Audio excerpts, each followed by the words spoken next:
We're going to continue with chapter 2. It's a little bit loud here with the traffic, but the water is beautiful and the hunting birds is lovely. I hope you can see them. Chapter 2. The event that shatters childhood. Here's a poem by Emily Dickinson.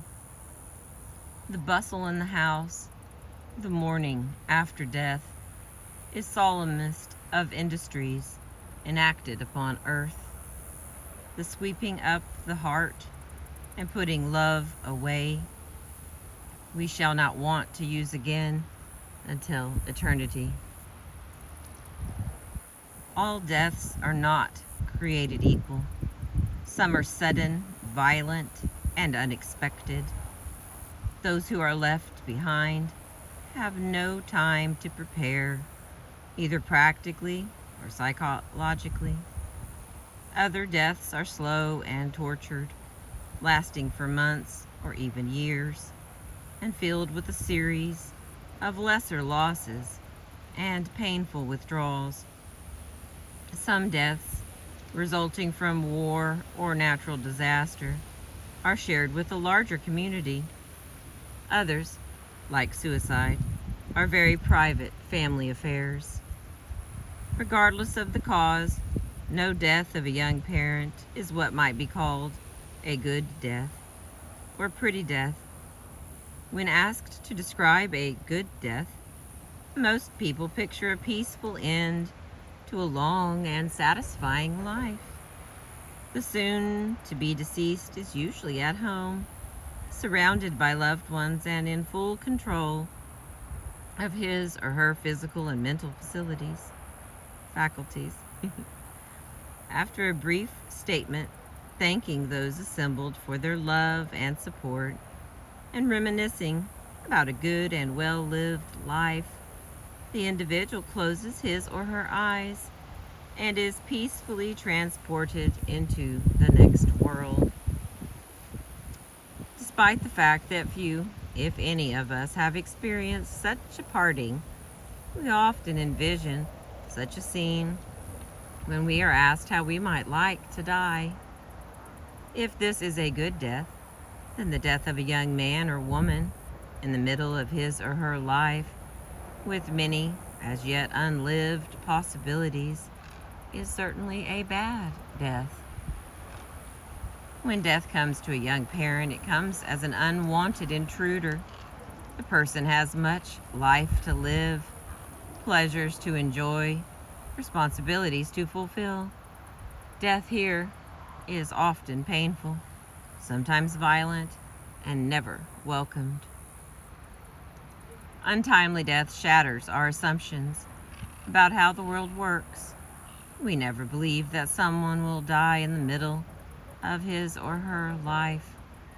Death is supposed to be the particular province of the last stage of life. When death happens out of order, out of time, it jars our sense of what is right in the world.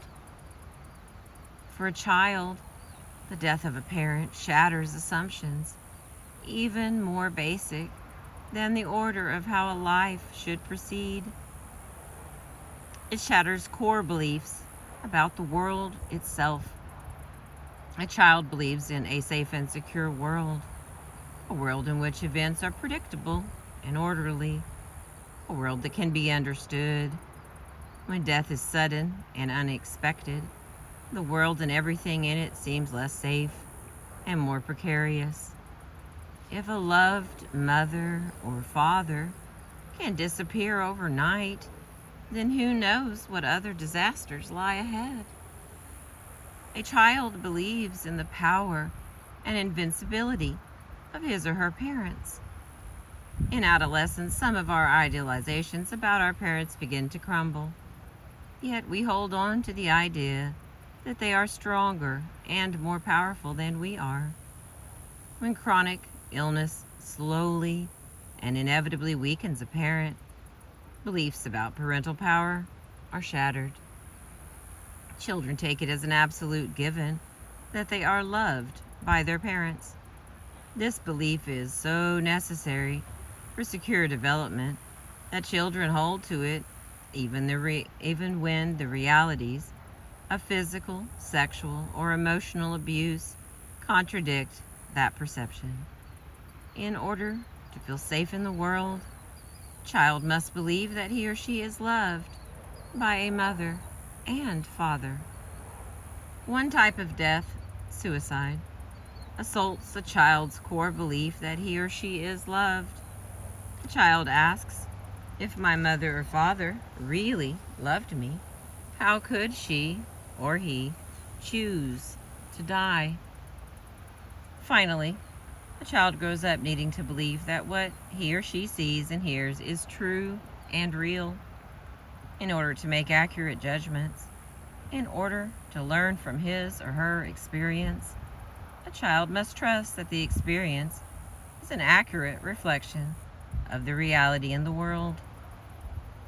When well-meaning relatives deny or lie about the circumstances surrounding a parent's death, they shatter a child's belief in his or her accurate perception of reality. Early death shatters core beliefs about safety, parental power, lovability, and reality itself. The next part. Sudden death. The world is a safe and secure place. Okay, that's it. Sorry, I'm going to do that again. Sudden death / the world is a safe and secure place. Sudden death, whether it results from murder, accident, or an unexpected medical crisis, shatters a child's sense of security in the world. The suddenness is both jarring and terrifying. As one woman whose mother was killed in a car accident said, "One minute we were perfectly happy family, and the next minute she had no words for what they became in the next minute." What she knew, however, was that the happy family they had been ceased to exist. Children are so unable to make sense of the dramatic change in their lives brought on by untimely parental death. They often find themselves asking what later seem like silly questions. Who will take me to school tomorrow? Will I still be able to go to camp this summer? These are questions that reflect the overwhelming need to live in a predictable world. Who will take care of me? What are we going to do now? As adults, many individuals who ask these relatively naive questions now fault themselves for having been unable to appreciate the seriousness and finality of death. Yet, as young children, it was impossible for them to make sense of a world so drastically altered in such a short time. Ron, now in his 50s, remembers clearly the day his mother died. It was the summer of 8th grade, a perfect sunny day, and he recalls the house being peaceful and cool. His mother was upstairs lying down because she had a headache. He left home to join some friends for the daily game of baseball, thinking little about his mother and feeling good about what a lovely day it was. When he returned home, he discovered that his mother had been taken to the hospital. His uncle was there to take care of him, and his brother and sisters. After a somewhat strained dinner, he recalls going to bed. Sometime after midnight, he was awakened by his father, who told him his siblings that their mother was dead. She had died suddenly and unexpectedly of a cerebral hemorrhage. The next time that Ron saw his mother, she was lying perfectly still in a pink-lined casket. He recalls that he did not cry at her funeral. He was just unprepared. It was all too sudden. The world changed dramatically after Ron's mother's death. His father's grief was overwhelming, and Ron's father was unable to care for his youngest child, a daughter. Consequently, she was sent to boarding school. Ron's two older siblings moved out of the house to apartments of their own. From being one child in a family of 6, Ron became the companion of his bereaved father, the only child in a now empty and lifeless home. One cannot feel safe or secure in a world that changes so much so quickly. A child cannot trust that today's happy home will endure for even a few more hours. Regrettably, it only takes one shattering event of sufficient magnitude to change one's core beliefs about life. Ron recalls becoming numb, almost like a sleepwalker, going through the motions of his life, unable to comprehend what had happened to him. For Janice, the suddenness of her father's death was compounded by the trauma of actually witnessing the moment he died. Janice's father was a much-loved physician, popular, competent, successful, at the height of his career. He came home early the day before Thanksgiving because the family was hosting a large gathering of friends and relatives. Janice recalls that her father took his brother on a ride on their new snowmobile. He was proud of his new toy and wanted to show it off to his younger brother. The two got stuck in the snow and had to pull the snowmobile back toward the house. Janice recalls that when her father came in the house, he complained of chest pains. He did look somewhat pale and was not his usual outgoing and cheerful self. After about an hour, Janice's mother, who was a nurse, became concerned and called for an ambulance. Janice recalls that initially the ambulance did not go to the right house. She and her brothers watched anxiously out the window as they saw the ambulance turn down another street. They went running out of the house and chased after the ambulance, crying and screaming as they tried to get the ambulance, which was now stuck in the snow, to come to their house, where their father was in great pain. When the medics arrived, Janice and her brothers were told to wait in another room. Janice, however, sneaked to the side of the door and peered into the room where her father lay dying. She watched as the paramedics performed CPR and as her father's body convulsed for the last time. Janice, who was only 11, turned from the door with the authority of someone who had witnessed death and announced to her 2 brothers that their father was dead. She says, "The suddenness of it shocked everyone." One minute the family was joyful and happy, preparing for a holiday feast. The next minute they were preparing for a funeral. In that short time, Janice recalls going from being a carefree, playful girl to a serious, wiser, older woman. At one point during the funeral preparations, Janice was invited by a neighborhood friend to come over and play. For a few hours, she felt able to re-enter the secure world of childhood. And she recalls what a treat it was to feel free of the burden and responsibility of her father's death. Her return to childhood was short-lived, however, and Janice went home to her family and to a world that had changed dramatically. Often, sudden death is the result of some violent act. Lightning strikes, a car fails to slam on its brakes, a trigger is pulled. The entire world holds unexpected dangers, and a child may grow up feeling tentative and frightened, never trusting that random violence will not happen again. 13-year-old Felicia went to bed as her mother and father drove off to take her sister to the airport for a return flight to college. Felicia's mother never returned home. After they dropped her sister at the airport, Felicia's mother and father met some friends and went out for a late snack.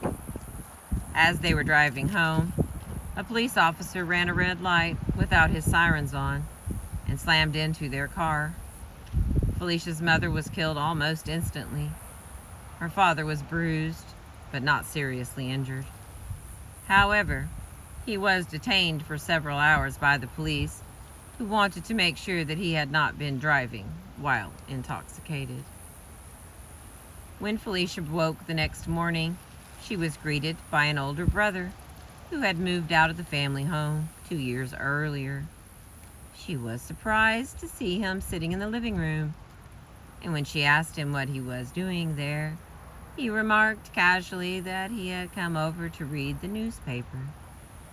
Felicia remembers thinking that this seemed kind of ridiculous, but since she had usually deferred to her older brother, she walked off into the kitchen to prepare her breakfast. Within a half an hour, Felicia's father arrived home and told her that her mother was dead. She recalls thinking, "This is totally unreal. This cannot really be happening. It cannot be happening to me."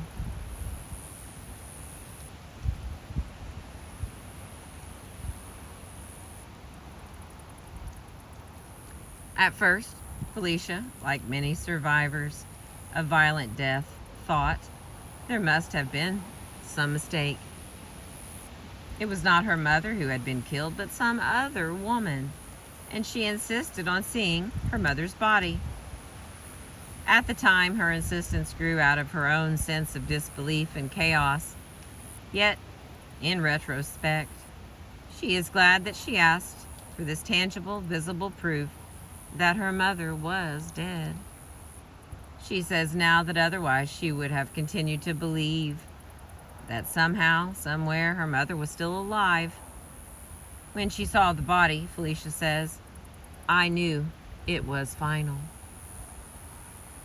Another woman whose father died in a car accident when she was 17 actually shook his body as he lay in the casket, crying and pleading with him not to be dead. Despite seeing and feeling her father's dead body, this woman continued for several years to believe that there had been some mistake, and that the man in the casket just looked like her father, that her real father, suffering from amnesia following the accident, was wandering and lost somewhere out there in the world. Sudden death shatters a child's core belief that the world is a safe and predictable place. When terrible things can happen without warning, a child is left feeling vulnerable and insecure. The next section, slow death / my parents are strong and powerful. To young children, mothers and fathers seem like invincible giants, kings and queens who rule the kingdom of the family with perfect knowledge. Conversations of pre-adolescent children in particular are often peppered with anecdotes about some accomplishment of a mother or father. When a young boy says, "My father knows how to fix everything," he is not just referring to the home repair skills of his father. He is referring to his sense that his father makes the world run right, that his father is powerful and competent, and that he himself can feel secure and safe knowing that he is protected by this powerful man. When a girl says, "My mother knows the most things of anybody," she is not just referring to her mother's practical knowledge, but also to her sense that she can go to her mother to find the answers to all of life's questions. Her mother is a source of knowledge, and once again she can feel secure knowing that that knowledge will be available to her when she needs it.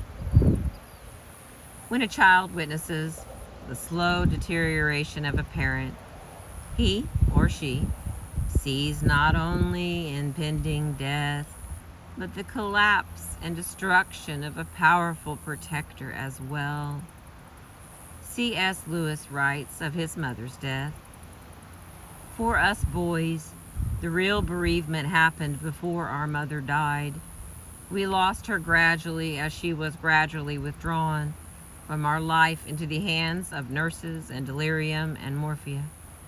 And as our whole existence changed into something alien and menacing, as the house became full of strange smells and midnight noises and sinister whispered conversations, one woman recalled standing at her father's bedroom door and peering in at his weakened and emaciated body. She was filled with horror as she saw what had become of this once strong man. For some children, a parent's individualism causes the normal roles within the family to be reversed. Invalidism. I don't know what that word is because there's something missing a spot on it. Within the family to be reversed. Generally, children expect that parents will be caretakers and that they will receive care. When a parent is sick and debilitated, a child is often asked to become a caretaker. For some, this new role feels empowering and important. For most, however, it is daunting and overwhelming. How can I, a child, take care of her? Were it not for a chain of family tragedies preceding his mother's death, Troy would never have been asked to become his mother's primary caretaker. 3 months before his mother was scheduled for open-heart surgery, Troy's father's parents were involved in a serious, and in his grandfather's case, fatal accident. Troy's father and his only sibling left home.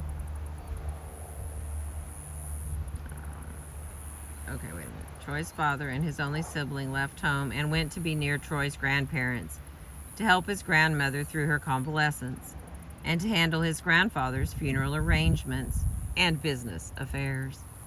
For 3 months, Troy was alone with his mother. He was privy to her fear, her pain, and her overwhelming need for support. If Troy's father had not been taken away because of another family tragedy, he would have been there to attend to Troy's mother. Instead, Troy became his mother's confidant and her nurse. He was 16 years old, and he remembers vividly his awareness of mortality, in particular his mother's mortality, as he took care of her.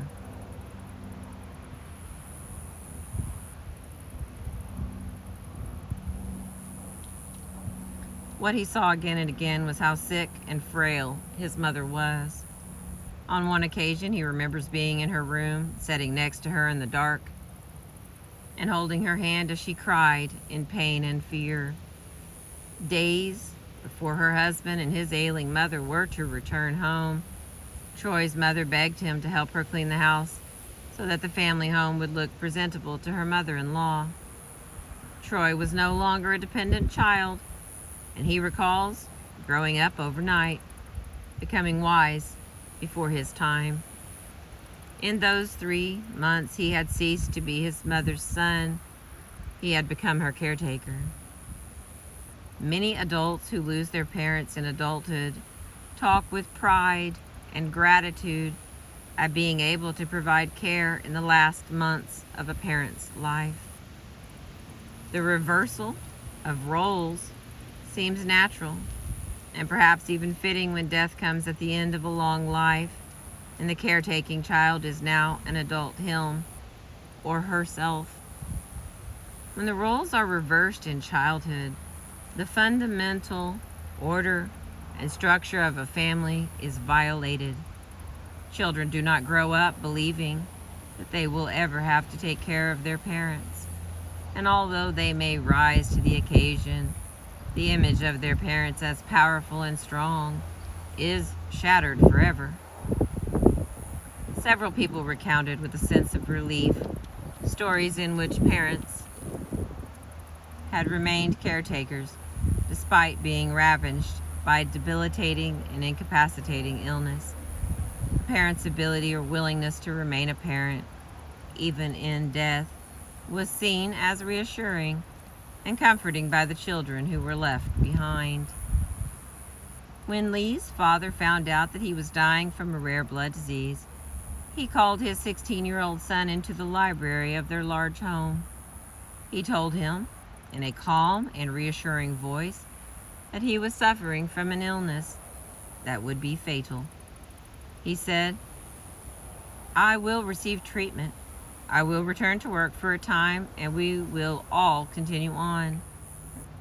When he left the library, Lee broke down and sobbed. Yet he felt secure knowing that his father was in charge even in death. The image of his father's stoicism and strength is something that has stayed with Lee throughout his life and continues to be not only a source of comfort for him, but also a model for how he himself should face adversity. Author Ash concludes his autobiography with a very moving letter to his daughter, Chimera. Ash knows that he is dying as he writes the letter and knows that he will not live to see his daughter grow into a woman. His letter is filled with fatherly advice he knows he will not be able to give her in person. Nonetheless, he wants to pass on to his only child his experience and his wisdom about the world. He gives her very practical advice about how to manage her money, how to respect her growing sexuality, how to understand issues of racism and sexism, and how to respect the roles that family education, and sports play in the life of an individual. He concludes his letter, "I may not be walking with you all the way, or even much of the way, as I walk with you now. Don't be angry with me if I am not there in person, alive and well, when you need me. I would like nothing more than to be with you always. Do not feel sorry for me if I am gone. When we were together, I loved you deeply, and you gave me so much happiness. I can never repay you. Chimera, wherever I am, when you feel sick at heart and weary of life, or when you stumble and fall and don't know if you can get up again, think of me. I will be watching and smiling and cheering you on." In his last months of life, Ash remained a caretaking parent for his daughter. His final thoughts were of how he could continue to be a presence in her life even after death had taken him away. I'm going to stop there. We're on page 29, about a third of the way through chapter 2. Thank you for listening. I appreciate you. This book is The Loss That Is Forever, the lifelong impact of the early death of a mother or father, by Maxine Harris, PhD. I appreciate you listening.